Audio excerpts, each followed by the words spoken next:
Welcome aboard. I got the news on, uh, and here's the thing, and I'm gonna fail at times, but I am honestly gonna try and keep at least my promise to myself as much as I can to not get into politics. But there's, in my opinion, and I could be wrong, there's a lot of stuff that people consider politics that just isn't. You know, um, it's not political that right to work states are bad. They're bad for the economy. These are facts. It just is. Uh, I gotta put another horse corral. I don't have one right now, so I'll come back here. Let's do a little shout out. I went into a lot more detail on the Diablo stream I did right before this, but the two shout outs we got, and since I'm not really talking about either one of them, I'm just gonna gloss them. I pretty much did the whole stream talking about it, just ranting, getting it off my chest. But the we got one, two, three, four. Uh, Please reach out to everybody you vote for. I don't care if it's a dog catcher, election board, education board, anybody you vote for. Try to reach out to them and get them to legalize assisted suicide. Uh, Sincerely, I mean that sincerely, and just with we have a epidemic of mass shootings. People are dying. Uh, we're watching kids die. We're watching people in mosques and synagogues and churches die. We're watching people in nightclubs die. And oh, I didn't see the horse. I swear to God, it didn't look like it was there. Um, but we're watching all these people die, and at least half the country just doesn't care. Well, if we can watch people get murdered and nobody seems to give a fuck, well, then you know what? We can do something to help people that are sick like me or who are dying, like my mom was when she had cancer last year. And I don't think that's too much to ask. If it is, then don't do it. This is one of those things where, if you don't want to do this, we can still be friends. This isn't like selling us out to Russia or trying to fucking steal an election with armed thugs on January 6th. This is a whole different thing. I would really, think that you would want to do it just to be the decent person. But hey, I uh, I can see where you might not want to do it. I can see where this wouldn't be everybody's cup of tea. And and then the other thing is reach out, and it sounds like they're going to be bringing it up for a vote. I don't know exactly when, but they were talking about it on the news, so it sounds like it's going to happen. So reach out. Now this would be at the federal level. The other one was for everybody from like dog catcher on local, county, state, and federal. But this one here would be, I think, more best served by reaching out to the people at the federal level.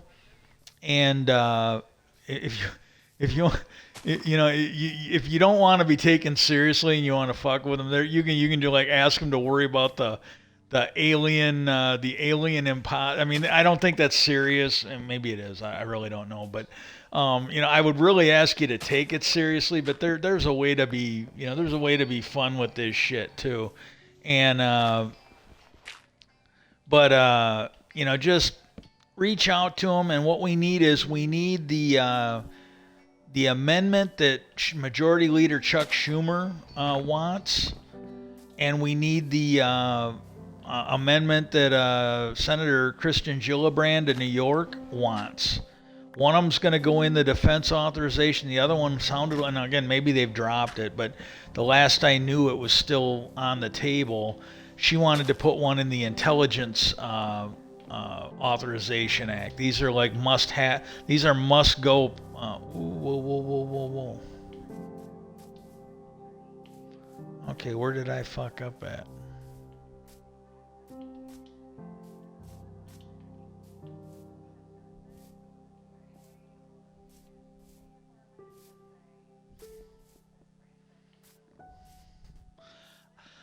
Ah, that's where I fucked up at. Okay. But get that one passed, and then maybe before I die, we can get some disclosure done. I wish it would have came by like a lot sooner, but we actually got a shot at this. And again, I am not going to sit here and blow smoke up your ass and tell you, well, we're going to get, there's people out there, there's people out like that would do this for 9/11. Oh, 9/11 was a fucking inside job and blah, blah, blah, and this and that and the other thing. Well, I don't know if you can blame 9/11. Well, what in the fuck? Oh, this one was right. Must have been done before. Okay. And, but when you look at how horrible the Bush administration was, this is something Bill Maher used to say. He goes, the reason why I don't believe the Bush administration was involved in 9/11, he goes, is because it worked. And, they were like such colossal fuck ups. And, and I think, but here's the thing, I think there's enough people that have honestly looked at it and they've come to the conclusion that what we were told happened isn't what happened. I think that's legitimate. I do think that's legitimate. And but to sit there and say, oh well, we need 9/11 truth because this, that, or the other thing's going to be true. Well, there's no evidence of that, And then this is the thing. Like, there's a lot of people out there. They're going to be like, oh, well, they found this, they found that. Well, they may have found that. They may have. They may not have. And I think it's a little dishonest and a little disingenuous for people to be saying that, well, this, that, or the other thing, we don't know. But clearly there's something. And and maybe we could just put on our big girl and big boy pants a little bit and just knuckle down and wait and see what we get and see how credible it sounds. I think that's a legitimate thing to do. We don't have to fucking go gangbusters on crazy shit. We can leave crazy on the porch for right now when we go out for our walk. And but get going on that now. The heart of the subject. I was a UAW member for just right around 20 years. I started in 2000, and I want to say it was 2019 when I couldn't work anymore. I am pretty sure I was drugged or poisoned for being a whistleblower. I was bringing up quality issues and stuff. And some of them were things that were violations of, in my opinion, and maybe I'm wrong, I don't know, were violations of what we had agreed to be selling our products over in Europe, part of our ISO certification agreements. And because we were doing stuff pretty much a certain way. And at one point, I talked to my group leader and I talked to the team leader, and this is a whole long story, which I'm not going to get into because I want to get onto the subject here. I had been a team leader, and I gave that up for reasons of mental health and the bullshit that was going on, and it had to do with the fact that they weren't following the quality rules and a lot of other shit that was going on. And well, anyways, I still expected them to do things right. I gave up that job, so there was nothing else they could fuck with me on. They either had to fire me, which they tried to do and failed. But I didn't want them to have anything over me because they could be like, oh yeah, because what they were going to do is they couldn't fire me. They made up some shit, and the way it was, and again, if he lied to me, then I'm lying to you. The only difference is I'm not doing it on purpose. But my zone guy, who was my old shop chairman from my original plant before it closed, He's like, well, they tried to fire you, but they didn't have enough on you. Because it's all made up. Um, the there were two things that I know of that, again, all of it might have been true. It's just I didn't do it. I didn't have anything to do with it. There were two things that I knew were true. It's just I hadn't done them. One of them was they were talking about somebody had mentioned that a certain shift leader, Terrence, was affirmative action. Well, that wasn't me. That was one of management's kids that said that. That was not that was not fucking me that said it. Well, unlike some of the people there, I wasn't going to throw anybody under the bus. They were looking at me. They were, if they would have said, hey, do you know anybody that said this? I'd have probably said, well, I'm not going to talk about that. But they accused me of doing. I'm like, look, I didn't say that. I didn't say I'm not the one who said it. I just said I didn't say that. And the other one, when I was doing a bathroom break the one day, the guy whose job was right next to the one that I was doing the bathroom break on, he told somebody that they needed to put a, because this is the thing you got to understand. Like, I just didn't want to see anybody get in trouble, and it really shouldn't have been anything to get in trouble. There was this girl that was purposely shooting screws in sideways. She was a piece of shit. Her mom, I think, was the same way. The apple did not fall too far from the fucking tree. And unlike her mom, she couldn't get me to do what she wanted. I expected her to show up and do her fucking job. I don't think that's unreasonable, and she would basically, I could never prove she did it, but I'm pretty sure she was the one. I was getting these bad parts, and the guy who owned it wasn't sending them like that. I'm pretty sure she was taking the parts out of the carrier, throwing them on the floor and stomping on them, and then putting them back in for the next guy. Wasn't anything she had to put on. And then when it got down, it was the bolt covers for the door, for the bolts in the door handle. Well, then when I got down there, this guy couldn't put it in because some fucking moron had put it on the ground and stomped on it until it was no longer a good part. But I did have proof that she was shooting those screws, and I don't know if the stuff is still there, but it was in a folder in my files for the team leader job on the hard drive. I took pictures of the shit she was doing. Like, you were supposed to shoot them in straight like this, and some of them were at an angle like this, and you got to understand the gun she used, it was on a suspension thing where you could pull it down, and when you let go, it would go back up. You had to pull it down and physically crank it and fight the harness to get it to go, for you to shoot them in like that. And I could usually just I didn't have to go get the repair gun. I didn't need anything special. I could just back it out with her gun and then put them in straight, and they'd go right in. And I started taking pictures of it, and I started leaving the line down while I fixed it, because it had to be fixed before the next job. If it was going to affect the next job, and she goes, well, can I start the line? I go, no, we're going to leave it down until I get this fixed, because I go, he needs it fixed when it gets down there. And I figured, hey, sooner or later, management's going to get, this is like a no-brainer for me. I'm like, sooner or later, management's going to get tired of the downtime. They're going to come and look at it, and they're going to like start wondering, why is she having this much trouble doing her job? And I figured they were either going to get her to do her job, or they were going to fire her ass. And I was a business manager. I think his name was Jack. He fucking watched this. He got over there when I pulled the cord. He saw me take it out at a 45, because he came up and talked to me about it. And he watched me take the fucking thing out, and he watched me put it in. He goes, well, yeah, you didn't even have to go get your gun. You could fix it with her gun. I go, yeah. And I told him, I go, look, I don't know how to tell you this. And I told him, I go, you look at her rigging. I go, I don't know how she's putting them in at this much of an angle.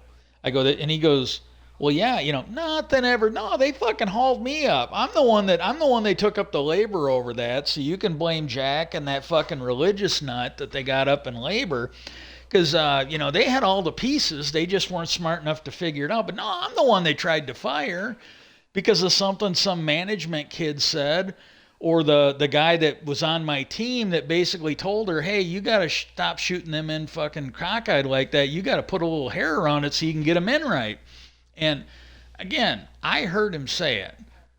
But again, they didn't ask me if somebody on my team had said it. They asked me if I said it. And I told that fucking psycho religious chick that they got in labor that, I didn't say anything like that. I didn't say anything like that. It's all made up.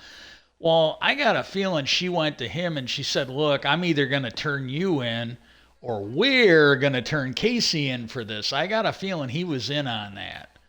And, but again, he had a wife and kids. I still think it's pretty fucking sleazy, but, let's be honest, he was probably almost as much of a victim as I was. And it was all this shit from her and her fucking mom and the little fucking nest of fucking religious nuts they had down in Indiana. If they could ever prove that her and her fucking mom should both be fired for that shit, yeah, they'll never prove it though. It is what it is. And oh, Navarro's guilty. Yeah, don't drop the soap in the fucking shower, you piece of shit. Now that's political, and I apologize. But no, so there's that going on. I got sick. I got a sneaking suspicion that it's probably a little bit to do with why I lost my gallbladder. I was getting treated. I had a whole bunch of medications I was taking based on my blood levels. And when I got out of there, those medications I don't seem to need anymore. But I still got the health issues I developed at the end, and I can't work. So it is what it is. I got to tell you that if it was legal, if it was legal for me to do, and I had the authority and I had the ability to get it done, I would fucking nuke every GM facility in the world to get the small handful of people that fucked me over. If it was an all or nothing thing, I would do that in a heartbeat. I would seriously fucking drop nuclear bombs, at least on the one in Indiana where I worked at. But I would be willing to terror bomb the entire GM facility establishment to get the people that did this. And, and again, the collateral damage be damned. I would be willing to do that in a heartbeat. That said, I don't want anybody to have to suffer like I did, losing your job.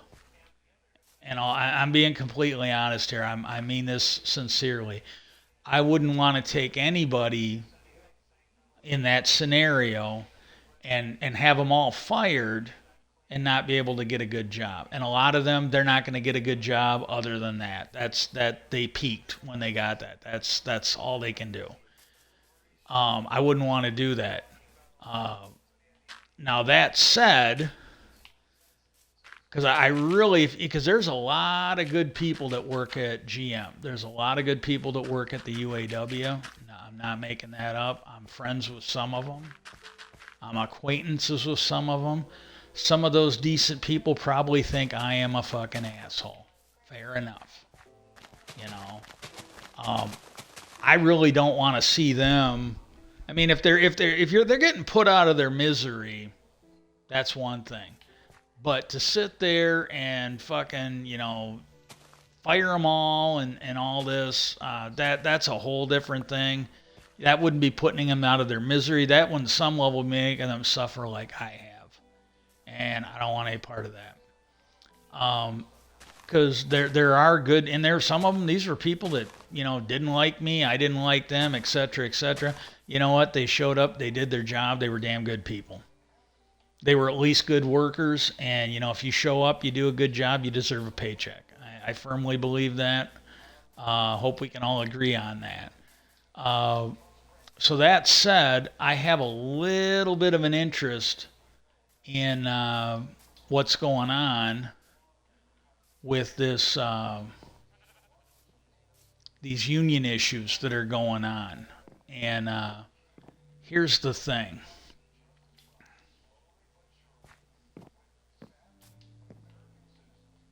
I might redo this later. Here's the thing that's going on. And the guy that's in there now, he's new. I have no idea who he is. He's UAW. I don't know if he came from Ford. I don't know if he came from GM. But Robert Wright was a I think he worked for Clinton, but he was a economist. I think he's a pretty good economist, to be completely honest. And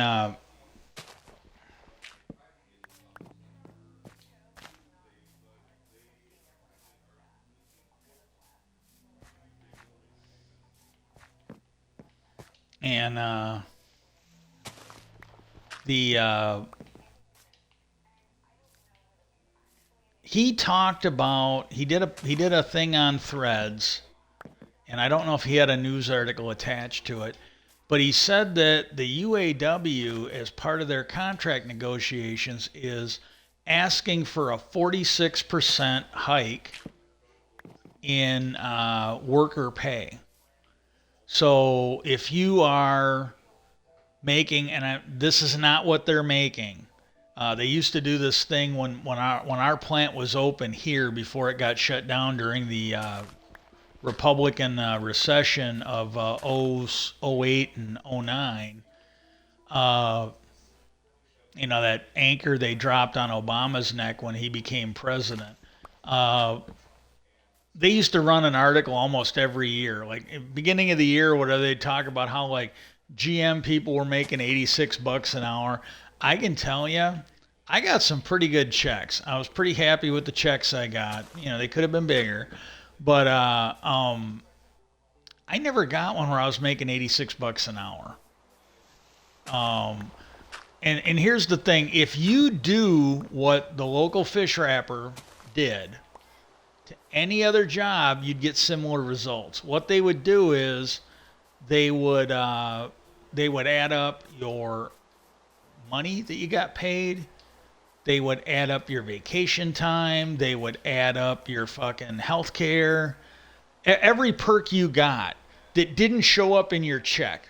Every one of them, you know. They probably added in 10 bucks an hour because we had a fucking cafeteria at our plant. We didn't get any money for that. We actually had to pay out. It wasn't like a paid lunch. When you ate in the cafeteria, you had to pay them. And then they gave, it's like any business, you pay them and they give you a plate of fucking food. But they had a cafeteria in there. And, and that's the way it was. Well, they did this shit every year where they'd make it sound like the fucking, the hallways were paved in gold and we basically shit on gold covered toilet seats in the bathroom. And that was, but they did that every year. They'd make it look like, oh yeah, it's just fucking ridiculous. And they had a nickname, Generous Motors was the nickname that would go around in town. And it's like, yeah, that's not the way it was. I don't know if you want to call it a lie, but it was at least misleading. And it wasn't even Fox News. It wasn't even the Republican Party that was doing it. It was like supposed to be our city paper, and they did a great job on that.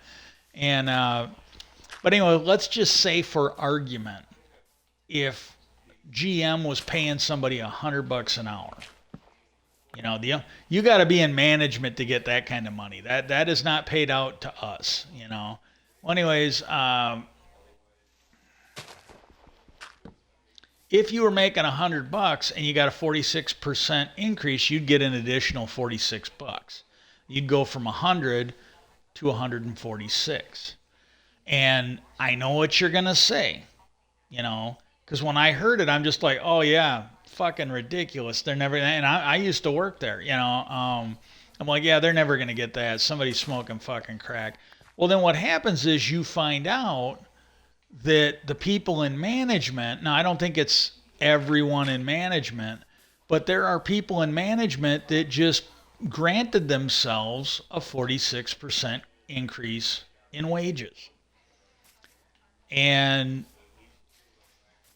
I pointed out on Threads, and I responded to him and I let him know, hey, my situation. But even with everything that happened to me when I worked there, and the union's involvement in some of it at least, I go, I still want them to get paid a living wage. I still want them to get treated fairly.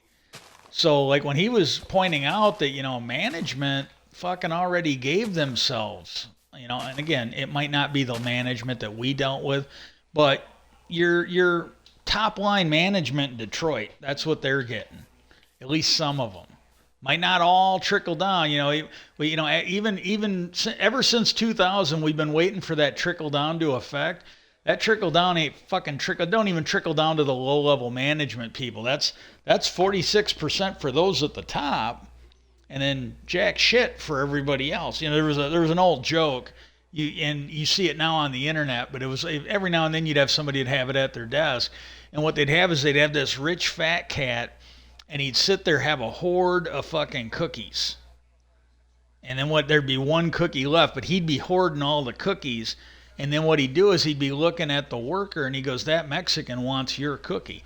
And the rich guy is hoarding all the cookies, and he's looking at that worker who works for him, and there's one cookie on the table, and he's telling him, hey, that Mexican, he wants your cookie.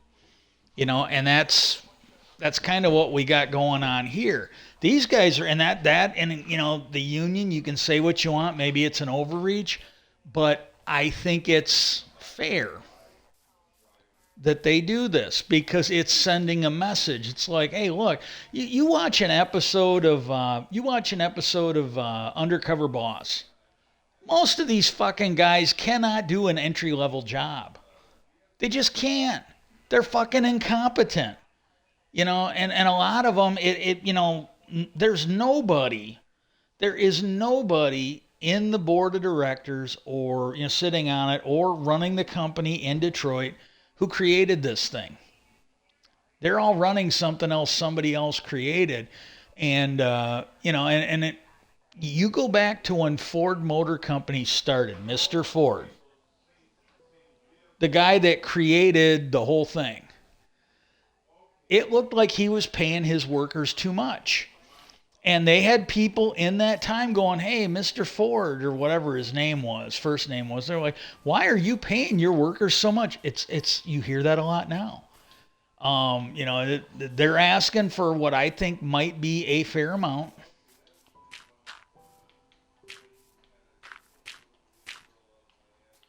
They're asking for this.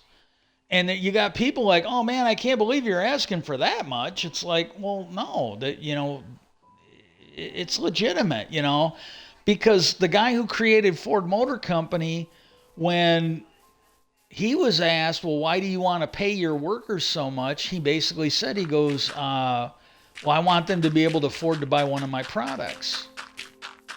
And you've got modern day GM. They're giving all their money to the people at the top. There's no middle class anymore. They want an upper class where they're in, and they want a lower class, peons. They can't legally bring slavery back, so they're getting as close as they can. And that's what these rich fuckers want to do. And not one of them has the insight that Ford did, the guy who created Ford Motor Company, when he basically said, he goes, well, I want all my employees to be able to afford to buy one of my cars. It's just that simple. And, oh man, one of the cats just dropped a fucking log. I'm going to have to go fucking spray it. Hang on a second. And, oh God, that's bad.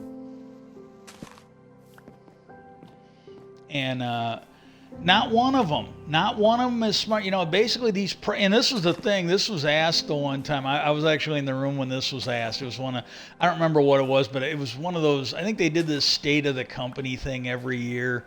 It's always at the beginning of the year, I think. And then somebody asked a question. They go, look, the guy goes, I've worked here. This guy had been there almost 30 years, and this was probably like 10, 15 years ago. He might not have survived the pandemic. I don't know. God rest his soul. But he goes, I got a question. How come the price on these vehicles go up and the fuel efficiency keeps going down? And he goes, we're putting more plastic parts on these every year. He goes, they should be cheaper and they should be lighter. Why does the price keep going up? And next question, they didn't want to answer that shit, you know. But it's like, yeah, it's like there were some good questions that were asked back then. And but yeah, these things are made cheaper every year. He goes, they're putting less metal and more plastic or substitutes. Why in the hell does the price keep going up on these? And he goes, and he goes, with all the metal that's on them, with all the aluminum that's on them, Lexam and all the other. He goes, these things should have better fuel efficiency because there's less metal. He goes, these things, when a good wind hits them, they rock on the road. They're so fucking light. He goes, how come the fuel efficiency isn't getting any better? This was before the collapse. This would have probably been around 2002, 2003 or 4 or something like that. And management, oh, we didn't want to answer that. Let's next question. Let's move on. And hang on, that is just fucking nasty. One sec.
Oh my god, that's better. You know, she used to do this, and they got this male cat who was pretty grown up by the time my mom took him in.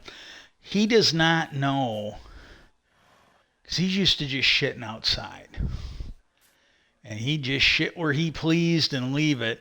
You know, he never learned you have to cover that shit up. Well, she's gotten lazy too. She'll drop a fucking turd or piss in there, and she usually doesn't try to cover it up. Well, I got to come in, and I'm not mad. You know, I'm trying to buy them a dignified end, let them live as long as they can, as long as I can keep them alive. And oh my god, but she does it, he does it. They just fucking drop it in there, and it's like you gotta basically wait. You either gotta do something to it, or you gotta wait for the fucking odor to die. And oh my god. Well, anyways, not one of them has any fucking common sense. It's a race to the bottom, and it's like all of them, you know, because there was God, I think they had he's the UAW president at the international level. It wasn't AFL CIO, but it was, I think it was at the international level. It wasn't any local shop chairman or president. But he made a comment that, you know, a lot of these people on the right, it's a race to the bottom because he was talking about one of those people, and I don't know if it's Chris Christie or what, but it was one of these Republicans that's running for president. They basically said, well, they just need to ship these jobs overseas where these people are making like $5 an hour and see how much they want that job. Well, here's the thing, you know, these cars, like the ones we made up here, the Suburbans, and the trucks we made down there were a little cheaper. But some of those vehicles that we made here, they were like $80,000. If you got one fully loaded, and these were the Suburbans. These were not like the 3/4 ton trucks that we made for governments and for cities and stuff like that. Some of these things were like $80,000, and the trucks down there, I think the high priced ones, at least the ones I saw, they were like $40,000 to $60,000. You know, you can't really afford to buy that shit making, you know, $8 an hour or whatever minimum wage is. And this is the thing these guys don't understand. You know, do you want, like for GM, you want your lot to be filled with used Toyotas? Because if you don't start fucking paying your employees better, that's what you're going to get. They're not going to be able to afford your shit. They're going to have to buy a cheap Tesla used, or they're going to have to buy a fucking Toyota or some other shit used. And you'll have people going, "Wow, you got a GM plant and it's a fucking Nissan parking lot or a fucking Toyota parking lot or a fucking Yugo, and they're going to be like, well, why aren't these people buying fucking GM products? We can't fucking afford them. It's just the simple thing. And here's the thing that has come out this last week or two. They were pointing out that there are economists that are stating for a fact, this is not an opinion, this is a fact, that if the minimum wage had kept up with inflation, if the minimum wage had kept up with inflation, it'd be about 25 bucks. I think they said 26, but it'd be around 25, 26 bucks an hour. That's pretty close to what I was making on the line when I was working. I was making less than that when I was up here. But when I was down there, that's about what we were making per hour at that truck plant. We were making about 25 bucks an hour. So it's in the ballpark. When FDR, after the Great Depression, when FDR and Truman created the minimum wage, what people making at GM are making now, that was envisioned to be minimum wage. And it probably bought more because you didn't have so much shit to buy. You didn't need, you generally had one car for the house. You didn't have a car for you, a car for the wife, a car for your kids to go to school, and so on and so forth. You had one car. Dad drove it. Everybody worked on his schedule. And that was considered the minimum wage for you to raise a family and whatnot. Meaning all the other wages should be higher. Working at GM, being skilled labor, being skilled labor at GM, being a nurse, being a doctor, being a data entry guy, being an insurance person, etc., etc., etc. That was what your cashiers were supposed to make. That's what your dumb fuck loading boxes on the dock. That's what he was supposed to make. 25 bucks an hour. And you got to let that sink in. That minimum wage, that should be the basis for unemployment insurance. That should be the basis for welfare, disability income. That's what the minimum should be. Now, maybe you don't make 25 bucks an hour if you can't work, but you should be making like probably 20 bucks an hour for a 40-hour week. I'm sorry, that's just the way it should be. And we don't have that. We really don't have that. And the thing that got me this morning, and I kind of reached out to him because I'm just like, what the fuck? But they had that guy on this morning, that UAW president. And I just want to say, now, like I said, I damn near was a UAW member until I got sick, when I'm pretty sure I got drugged or poisoned. I never saw the union fight like this when I was working. You had every time the contract negotiation up. That one guy was a piece of shit. Really bad. The other one I thought was a good guy until I got down to Indiana.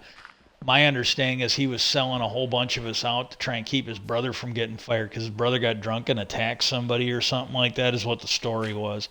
I don't know if it's true or not, but that was the story.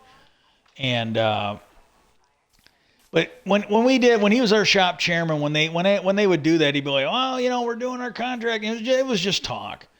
We got management. We're doing our contract negotiation. They said we could have the back cover and the front cover, but they want everything in between. And he did it every year. It's like, all right, And we had when they were doing the bankruptcy, uh, when they were doing the bankruptcy, they came to us and they said, well, management, GM came to us. This was the international UAW. They came in to kind of brief us on it because they couldn't just do it. We had to vote on it. And they go, management came to us and they said they were gonna have to go bankrupt unless we gave in. And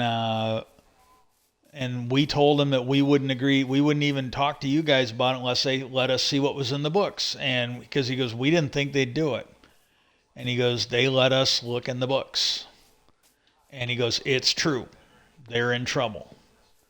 And he goes, if we don't help them out, they are likely going to go bankrupt. And I don't think they were lying. And the thing I asked him was, well, okay, because they had negotiated before they came to us. They had it all negotiated, but they were letting us know, like, we did our due diligence. We didn't take their word at it. We didn't trust. But we did verify. And he goes, yeah, they're fucked. Now, from what I remember, that it was all bad management decisions. It was not the fucking union. It was not our wages. What they did was because they had these fuel efficiency standards. And it was a Republican thing. They weren't forced to just make better cars. The Republicans put in this fucking game where you could massage the system where trying to think of a good way to explain this. It was a thing where if you sold enough cars that were below it, kind of like all the thing they do for the carbon footprint, where if you're someone that burns up, like Al Gore did this, if you're someone that burns a lot of carbon and you're over, well, there's things you can do, there's things you can pay for that offset you. That's the word, I guess. It was like an offset. So what they found was that if they sold enough cars, because they could get the cars under it. So like if they sold enough cars that were under the cap, they could sell more of the vehicles that were over the cap. Instead of just making it, well, hey, if you're going to sell this car, it's got to be fuel efficient. But the Republicans got them to put this bullshit in where they could play fucking games with it. Well, what management ended up doing, apparently, at least is what we were told, if I'm remembering it right, what they would do is they would sell the cars at a loss. They would sell the cars at a loss through incentives and other shit. And then when they sold enough cars, then that meant they could sell these gas guzzlers. And and another thing that the union did wrong, and I'll admit it, they fucked up on this. When I think Bush was in there, but somebody was making a big push to increase fuel efficiency standards. And everybody there should have been like, yeah, fuck them. They can make a better product. Maybe it just won't have as much horsepower. They can do this. Oh, no, the union management let them off the line, but they had people going by and they were coming by for you to sign a sticker, and then they were going to put the sticker with your signature on it, and they were going to send this shit to Washington so they could show that union workers did not give a fuck about the planet. And that was our union. They were fucking hip deep in this with management. And but they did. They sent these in, and I signed it because these guys came down. This is the way they were. It was total bully tactics. They came by. If you want to work, sign it. You want to be laid off, don't sign it. And they're basically pressuring us. And I signed it like most of us did, and it was wrong. But the thing is, with what I've got going on now, maybe if I wouldn't have, maybe they would have drugged my food. I don't know. Maybe that wasn't a right to work state thing. Maybe that was a fucking union thing. I don't know. But everybody signed it, and after I signed it, as they were walking away, and I think they heard me, I go, this is fucking stupid. I go, it's not like GM's going to quit making trucks and start making baby bottles. I go, they will just raise fuel efficiency standards. And you could see it. There were a whole bunch of people in the area. They kind of looked over and they go, that actually makes sense. I go, they're not going to quit making fucking cars. They will. And then the one older guy we worked with, he goes, yeah, this is bullshit. He goes, I had a truck back in the 60s that was made out of fucking heavy steel that got better fuel efficiency than some of these cars do nowadays. And then you could really see the light, but there were all these people going, yeah, that doesn't make any sense. It's like, yeah, welcome to GM. And but that was the shit that went on. But it was basically this thing that GM did where they would sell these cars. They would sell the cars at a loss. They would sell them at a loss, and then they could sell more of these SUVs with bad fuel efficiency. And that caught up to them because when the fuel got to be so high, mostly due to Republican mismanagement, and I don't consider this politics, this is economics. But when the Republicans tanked the economy, and some of it was going to happen anyways, but they weren't smart enough to do what Democrats do and work the system so it doesn't completely fuck up our economy. Well, as soon as the fuel prices, the Republicans drove the fuel prices up to like $4 a gallon. Well, then what happened was this idea of buying a car that got like 8 to 10 miles a gallon wasn't good anymore. I mean, it wasn't good anymore that you got that. People bought these things and then they couldn't afford to put gas in them because gas was over $4 a gallon. And but that was a management decision. There was another one. I don't completely. I understood it a little better then, but trying to remember it now, I'm not entirely sure. But there was something to do with battery technology. If I'm understanding it, GM had the opportunity to get involved in it, but they had the opportunity to get involved in it and they didn't because they didn't think it was going to take off. Well, then when it did take off, they were left behind. They could have invested in it. There might have even been tax incentives for doing it. I don't know. But they didn't get involved. Well, that was another bad. There was like a series of bad. It wasn't any one egg that they hatched that caused this. But there were like a series of bad decisions made by management that caused this. And so, we had to help them out. Well, I raised my hand. It was the only thing I had a question about. And I got a few looks at that. And I'm like, well, okay, you guys negotiated this thing. You need us to vote on it. I go, you guys negotiated clawbacks, right? For everything we're going to give up. And they go, what do you mean by a clawback? I go, you negotiated a clawback so that we're going to give this up so that the company can survive. But we have to get all of our stuff back before they can start raising their wages and they can reinstitute bonuses.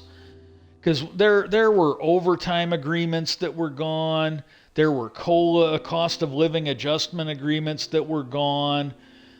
There was travel allowances that were cut. Those might have got cut in the bankruptcy, I'm not sure. But there was all this stuff that we gave up to help them.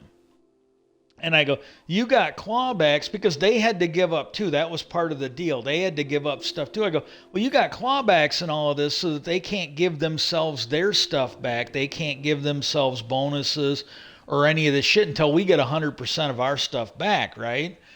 And you could tell he really didn't want to answer. He goes, no. He goes, we didn't negotiate. And I go, well, that's a shame that you didn't do that. And I go, that's all I have. I go, I don't need anything else from you. And they were kind of quiet. And I got some fucking looks by people that were sitting near me. But it's like, and that was something that, because again, if they'd have done that, then it probably wouldn't have survived the bankruptcy. But that union, international, local, always let us down on shit like that. They did. They always let us down. We're paying you to fucking negotiate for us. And that to me should have been like a common sense thing. I'm not a skilled negotiator. I am not usually the smartest guy in the room. When I was in Indiana, there was a little more likelihood that was going to happen. But I wasn't the smartest guy in the room usually on this. But it's like, my God, how the fuck do you guys not do this shit? And it was the same way every year when they negotiated that national contract. It's like, Yeah, it was good, it was bad, it was indifferent. But the first time I saw our union aggressively negotiate for the workers was when all of them were facing felony counts. When you had all that leadership at the UAW, I think they got like 12 felony convictions or something like that. But all these top guys, they were under investigation. They knew that when that contract negotiation was over, they were likely going to be indicted and going to jail. Oh my God, that was the most. I got to go to the bathroom. That was the most aggressive contract negotiation I ever saw in my life when they knew they were going to jail.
Oh, that was the most aggressive I had ever seen them, and I was basically not able to work anymore at that point. But that was the most aggressive that I had ever seen the UAW negotiate a contract, and it was mostly because by aggressively negotiating, it basically put what the DOJ was doing on hold, and they weren't doing it for us. They were doing it to postpone going to jail for as long as they could. And but this here, what I'm hearing in the news, I'm kind of wondering, are these union leaders getting ready to be arrested again? Because that's the only time I've ever seen them negotiate this fucking hard is when people were going to go to jail over shit. And so I don't know. I just don't know. But it is what it is. But this is like just really, really aggressive shit. And I was on the inside. I saw this from a different perspective than maybe a lot of people that are going to be catching this. And I think on some level it's a good thing. I do. And here's the thing.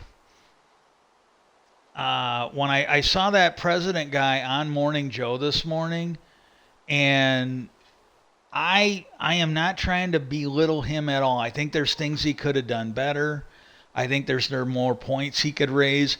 and I'm not trying to belittle anybody on Morning Joe except for maybe Claire McCaskill, but they I really wish the tone would change on the national news, and I don't care if they're mainstream news or independent news. I'd like the tone to change. I'd like the facts, at least some facts, to be emphasized a little bit because like Claire McCaskill, she I believe was a I don't know if she was a senator or a congresswoman or both, but she was I believe from Missouri, and she started out talking a good game. She literally started talking a good game. She said, well, she introduced herself on the subject and she's like, oh, when I was fighting the right to work people in my state, we fought the good fight and we won. We kept that right to work stuff out of our state. And so I'm thinking, great, she's admitting right to work is evil. She's in the right spot. She's pro worker. And she goes, and then we saw she goes, we did the good thing. We're like, if you want to build it here, you can't have this right to work stuff. You got to be pro worker. You got to be pro union. You can't be pro business, or you can't build it here. She goes, and they took it out of there. She goes, they took that product out of there and they sent it to a right to work state. And I will tell you on some level that if some of that stuff that I was railing against would not have happened if it had not been a right to work state. I firmly believe that. I don't think I would have been drugged or poisoned or whatever it was. That's what I think happened. I told what I knew to the FBI, but I don't think that would have happened if it hadn't have been a right to work state. I firmly believe that. I think there should be a national push to make right to work illegal. I think they should get rid of it. And I think there should be like a national boycott of any company that is running these big businesses like GM, Ford, all of them. They should be told. Maybe even the non-union ones, Tesla and all of them. If you are working in a right to work state, we're going to boycott your shit. You have to go to these places where they protect workers' rights. That to me is something that should be done at a national level. We should get behind it. I would hope that every single loyal, faithful American that loves workers, loves apple pie, loves this country, would get behind boycotting any of these big businesses. I don't care if it's Coke. I don't care if it's Tesla. I don't care if it's Toyota. I don't care if it's VW. If you are in a right to work state, you need to move your factories out of there and go somewhere where they actually value workers across the board. I don't think that's unreasonable. And the but then she got done with her thing, and then she talked to the president, and she's like, well, you guys are talking about going on strike. Do you really want to help out? She was acting like a strike was a bad thing. She's like, I'm like, what the fuck? I'm thinking, man, if you're this fucking stupid, maybe it's a good thing you're not in office anymore. With Democrats like that, who fucking needs a Republican Party? It's like, my God, the strike, the absolute strike, it's the only real tool that the unions have during negotiations. And when you have Democrats, people that have been or want to be in office, that these Democrats that are on TV talking about this stuff, if they're that stupid that they don't understand, you might as well take GM off the building and put Toyota up there. It's like, what the fuck? This doesn't make any sense to me. Somebody in the Democratic Party needs to fucking pull her off to the side and fucking swap out her brain with a working one. Again, I'm not trying to be mean, but I was a little more tactful when I tweeted out on Threads about it. But I did say, I kind of wish the tone would change. And I pointed out what I had said earlier, that you have this economist saying that if minimum wage had kept up with economy, it'd be around $25 an hour. And I mentioned that, that should be that minimum, that 25 an hour should be reflected by unemployment. It should be reflected by SSDI, SSI, your Social Security, your disability income. All of that should be modeled after that minimum wage, what it should be, not what it is, but what it should be. What some GM workers are getting should be and this is what I said. I go, when we look at this, and you've got economists saying that if the economy had, or if the minimum wage had kept up with, inflation, it'd be like $25. I go, can we please look at what people like GM are making? The workers that are making that, not the temps, not the transitional people, but the ones that are making full pay at around $25 an hour. Can we look at that as the floor and not the ceiling? Because that's what they were doing, whether they knew it or not. On Morning Joe this morning, and there's a lot of others that are doing this, that should be looked at as the floor of wages. That should there was a union rep. He was an alternate, and he really wasn't that smart of a guy on a lot of things, but it was one of the smartest things I ever heard anybody in the union say. And he goes, I don't get, because we were talking about stuff, and I go, I just don't understand why they do this when you see the people talking about this. He said, I never understood it either. He goes, when you look at, whenever our pay comes up, he goes, I never understand why other people are looking at us going, why are you being paid so much? He goes, I don't understand why they're not looking in the mirror and going, why am I being paid so little? And, and again, I hadn't thought of it. But when I heard that, I'm like, oh my God, he might be a fucking moron on like 90% of the subjects out there. But I thought that was beautiful. I really thought that was fucking beautiful, because that's the way. And again, this is what I'm asking, whether it's the UAW president, how he responds to stuff, whether it's Morning Joe or anybody else on NBC, MSNBC, NBC, CNN, ABC, any of the, even the independents like the Ring of Fire guy, Brian Tyler Cohen.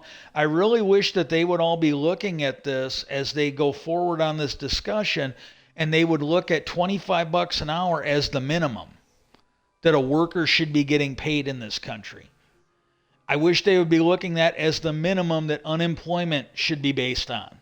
I wish they would look at it as the minimum of what disability should be based on. And everybody else should be making more than that. If you are a skilled technician, a mechanic, etc., etc., etc., you should be getting more. And let's get this discussion going, because I think that would help our country.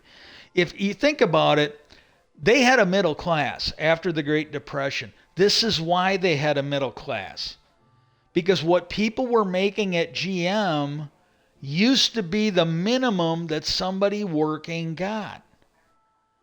And they basically, the Republicans, whether they've done it on purpose or not, they might not have legal slavery, but they've gotten damn close to it. Because they're making these people work on unlivable wages. Look at Walmart. The Walmart family, they are some of the richest people on the fucking planet. And yet every year you hear stories about how they are raising money for Walmart workers so they can have a Christmas meal. Not even presents, but just a Christmas meal or a Thanksgiving meal, because they can't afford on that. They can't, what Walmart's paying them. Walmart is not paying, they've literally, what do you call it?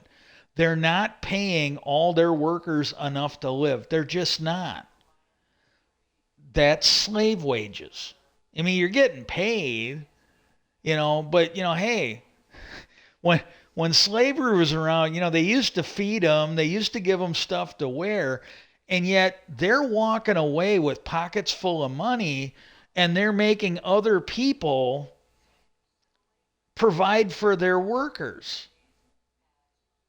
And military's the same way. We got trillions that go into the military. How many of these people in the military are on disability? They can't afford to feed their families. Maybe we should quit spending so much on the defense industry, and maybe we should give the people in the military a living wage. Something.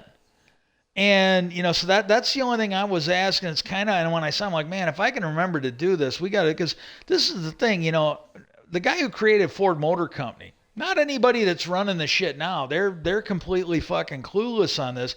He was smart enough to realize that you had to pay your workers enough to be able to afford to buy your product, because he, on some level, he must have known, look, if we're supposed to be making, like as GM used to drill into us, a world class product, a world class vehicle, if we're actually making that, and I think they made a pretty good vehicle. I mean, nothing was perfect, but I think they made a pretty good vehicle.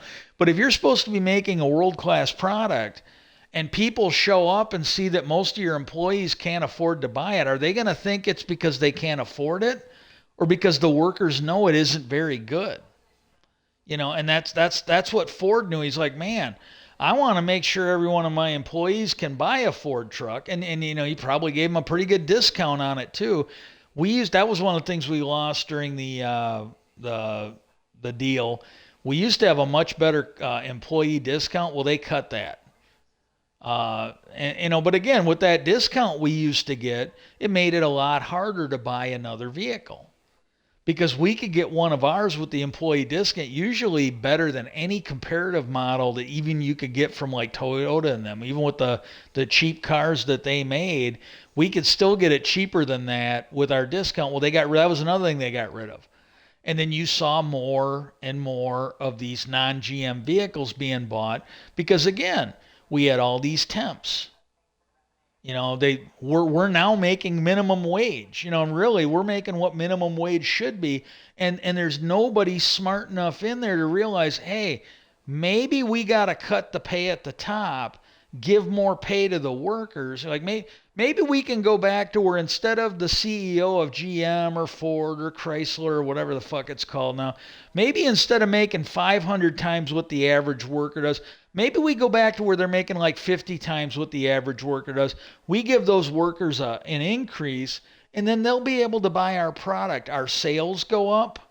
We've got free advertising, and anybody that comes by will see a fucking ocean of GM product or Ford products or fucking whatever Chrysler's calling it. They'll see that product in their parking lot, and they will instantly think that we make such a good product that even the people that are building it want to buy it and want to drive it. But the way thing, like that thing that one guy said, because I don't know why people look at our pay and think that we're getting paid too much. Why aren't they looking at their pay and wonder why they're getting paid so little? Well, it's the same thing. If they drive by and they see a whole bunch of fucking Toyota cars in a GM lot or a Ford lot, they're not going to instantly go to, oh my God, GM or Ford must not be paying their workers very much. No, the first thing they're going to think is, oh God, that must be a shitty car, because the people that work there won't even buy it. And I don't know, but that really got me today. That really fucking got me, and is what it is.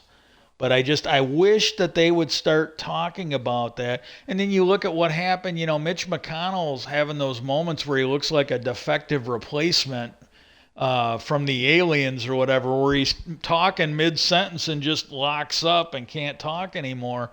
Well, this is another thing that bothers me.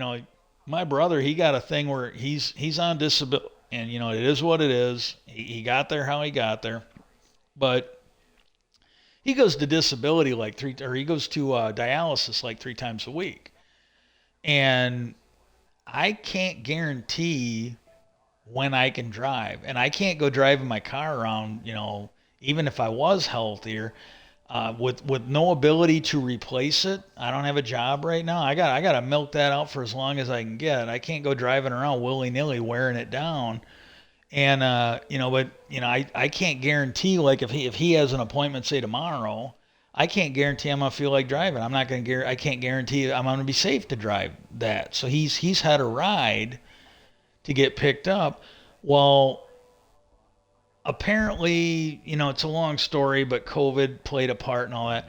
Well, now that they just did a recertification or a re-sign up or whatever it is for his insurance, well, now he's on a different insurance because he finally got his disability, and he doesn't get his rides paid for anymore.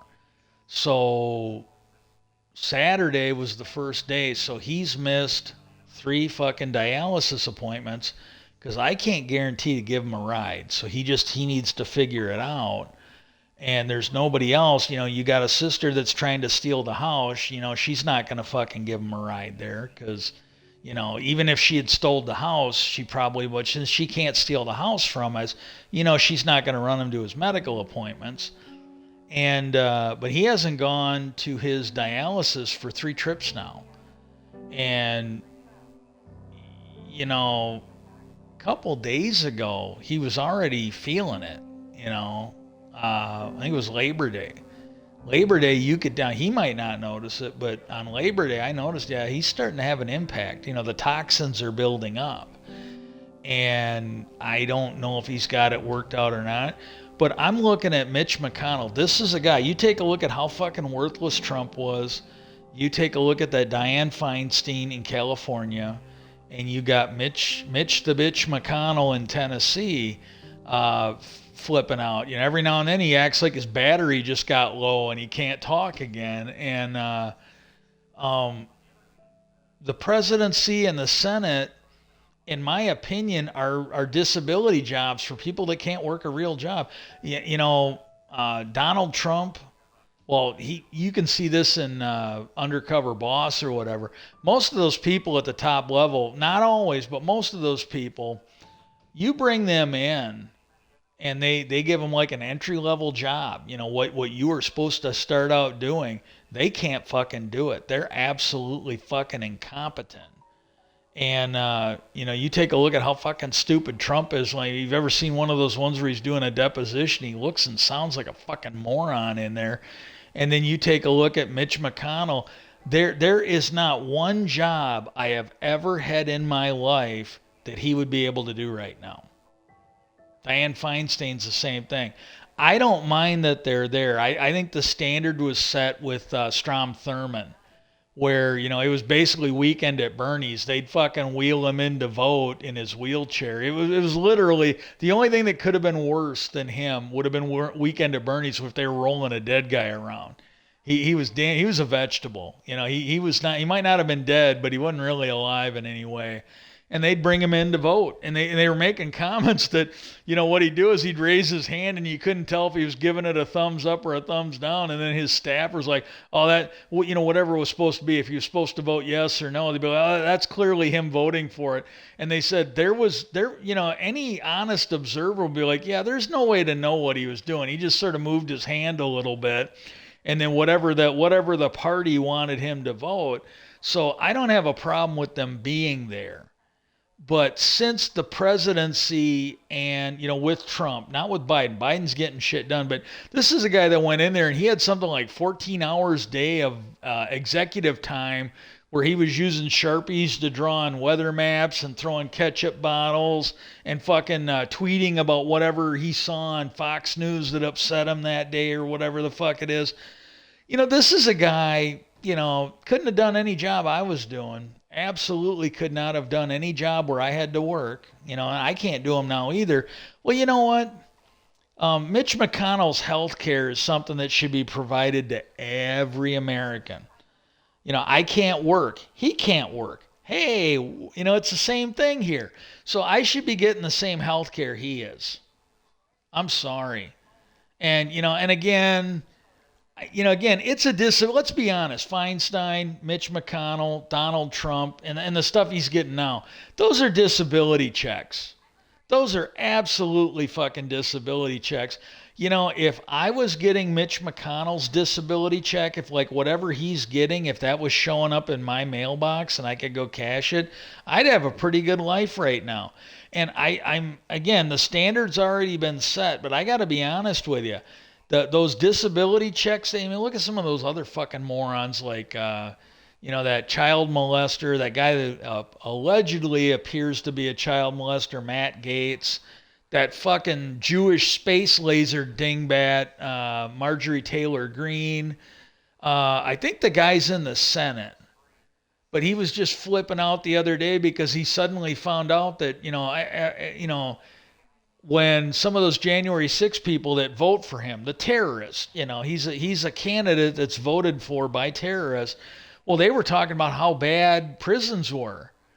And and I think he suddenly got upset because he felt like, well, they're not black, they shouldn't be treated like, that's my opinion on it.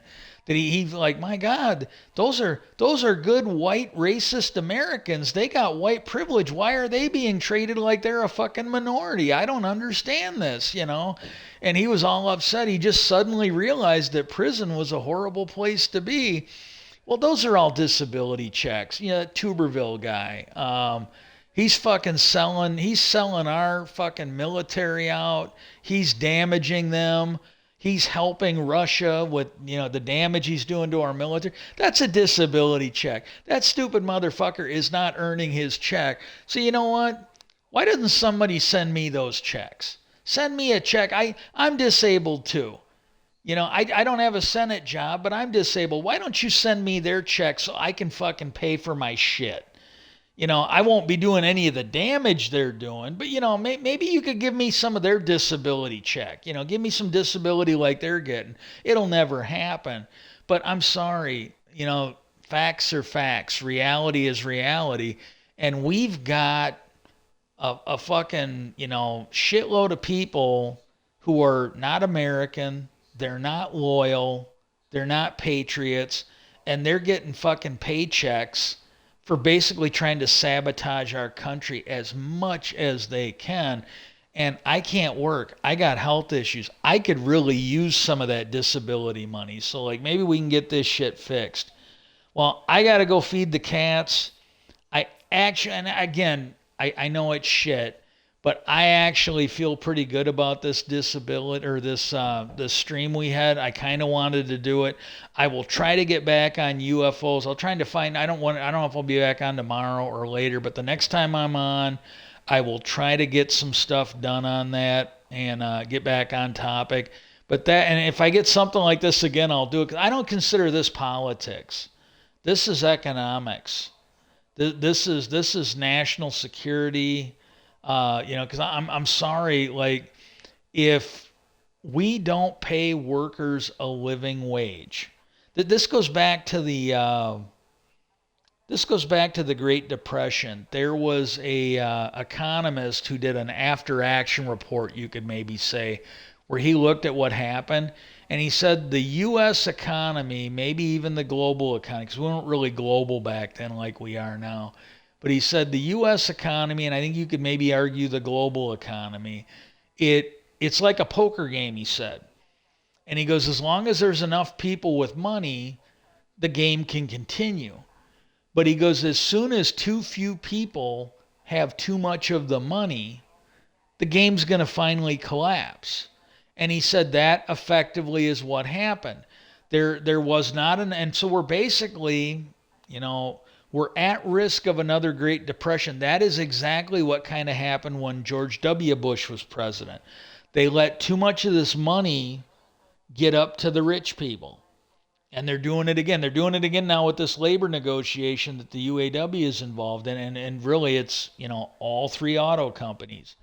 But they've got a 46 bump for the people at the top. They want to give crumbs to the people at the bottom. Well, sooner or later, these people are not going to be able to buy the cars. And then GM won't be able to make their money. Ford won't be able to make their money. Chrysler won't be able to make their money. And they're going to be back in Washington with their fucking hand out asking for a bailout because they're too big to fail. Well, we don't need to do that. We can basically get them to lower their pay at the top, pay their workers more. Then that will encourage other companies to pay their workers more.